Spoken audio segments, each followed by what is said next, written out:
ಕರಾವಳಿಯ ಪ್ರಮುಖ ವಾಣಿಜ್ಯ ಬೆಳೆಯಾದ ಗೇರು ಕೃಷಿ ಈ ಬಾರಿ ನಷ್ಟದ ಹಾದಿ ಹಿಡಿದಿದೆ. 30% ಇಳುವರಿ ಕಡಿಮೆಯಾಗುವ ಸೂಚನೆ ಸಿಕ್ಕಿದೆ. ಪ್ರತಿಕೂಲ ಹವಾಮಾನದಿಂದ ಹೂವು ಬಿಡದೆ ಗೇರು ಉತ್ಪಾದನೆಯಲ್ಲಿ ಗಣನೀಯ ಕುಸಿತವಾಗಿದೆ. ಈ ಹಿಂದೆ ಎಕರೆಗೆ 18 ರಿಂದ 20 ಕ್ವಿಂಟಲ್ ಗೇರು ಬೀಜ ಸಿಕ್ತಿತ್ತು. ಈಗ ಕೇವಲ 1-2 ಕ್ವಿಂಟಲ್ ಮಾತ್ರ ಗೇರು ಬೀಜ ಸಿಕ್ತಿದೆ. ಕೆಜಿಗೆ 80 ರಿಂದ 100 ರೂಪಾಯಿ ನೀಡಲಾಗ್ತಿದೆ. ಕನಿಷ್ಠ 200 ರೂಪಾಯಿ ಬೆಲೆ ಸಿಕ್ಕರೆ ಬೆಳೆಗಾರರಿಗೆ ಅನುಕೂಲ ಆಗಲಿದ್ದು ಬೆಂಬಲ ಬೆಲೆ ನೀಡಲು ಬೆಳೆಗಾರರು ಆಗ್ರಹಿಸಿದ್ದಾರೆ. ಮನುಷ್ಯರಂತೆ ಹೋರಿಗೂ ಶಾಸ್ತ್ರೋಕ್ತವಾಗಿ ಅಂತ್ಯ ಸಂಸ್ಕಾರ ಮಾಡಿದ ಘಟನೆ ಹಾವೇರಿಯಲ್ಲಿ ನಡೆದಿದೆ. ಜಿಲ್ಲೆಯ ಜಾನಪದ ಕ್ರೀಡೆ ಹೋರಿ ಹಬ್ಬದಲ್ಲಿ ಕೆಡಿಎಂ ಕಿಂಗ್ ಎಂದೇ ಹೆಸರಾಗಿದ್ದ ಹೋರಿ ಹಲವು ಸ್ಪರ್ಧೆಗಳಲ್ಲಿ 11 ಬೈಕ್, ಬಂಗಾರ, ಎತ್ತಿನ ಬಂಡಿ, ಟಿವಿ ಸೇರಿದಂತೆ ಹಲವು ಬಹುಮಾನಗಳನ್ನು ಗೆದ್ದು ಹೆಸರು ಮಾಡಿತ್ತು. ಇದೀಗ ಹೃದಯಾಘಾತದಿಂದ ಮೃತಪಟ್ಟಿದ್ದು ಊರ ತುಂಬಾ ಮೆರವಣಿಗೆ ಮೂಲಕ ಹೋರಿ ಅಂತ್ಯ ಸಂಸ್ಕಾರ ಮಾಡಲಾಗಿದೆ. ಮನೆ ಮಗನಂತಿದ್ದ ಹೋರಿ ಕಳೆದುಕೊಂಡು ಮಾಲತೇಶ್ ರಾಯ್ಕರ್ ಕಣ್ಣೀರು ಹಾಕಿದ್ದಾರೆ.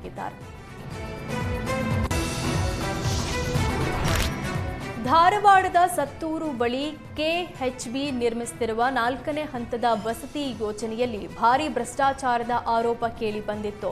ಅಭಿವೃದ್ಧಿ ಆಗದೆ ಬಿಡುಗಡೆ ಮಾಡಿದ್ದಾರೆ ಅಂತ ಮಧುಪ್ರಸಾದ್ ಹೋರಾಟ ಮಾಡಿದ್ರು.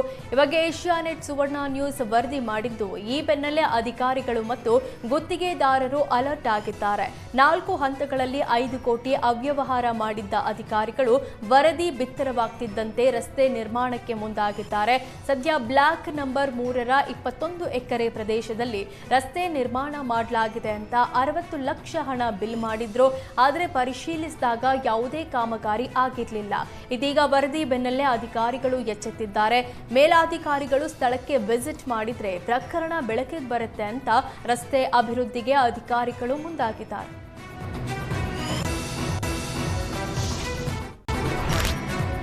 ಕೊಪ್ಪಳದ ಮುನಿರಾಬಾದ್ ಬಳಿ ಇರುವ ಟಿಬಿ ಡ್ಯಾಂಗೆ ಗೇಟ್ ಅಳವಡಿಸುವ ಕಾಲ ಸನ್ನಿಹಿತ ಆಗಿದೆ. ಕಳೆದ ವರ್ಷ ಆಗಸ್ಟ್ ತಿಂಗಳಲ್ಲಿ ಟಿಬಿ ಡ್ಯಾಂನ 19ನೇ ಕ್ರಸ್ಟ್ ಗೇಟ್ ಕಿತ್ತು ಹೋಗಿತ್ತು.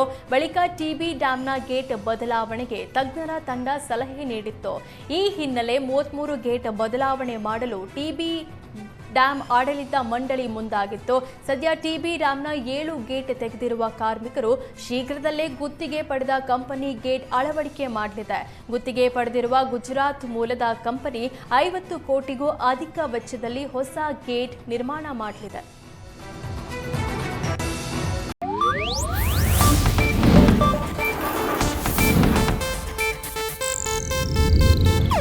ಇದು ಏಷ್ಯಾನೆಟ್ ನ್ಯೂಸ್ ನೆಟ್ವರ್ಕ್ ಪ್ರಸ್ತುತಿ.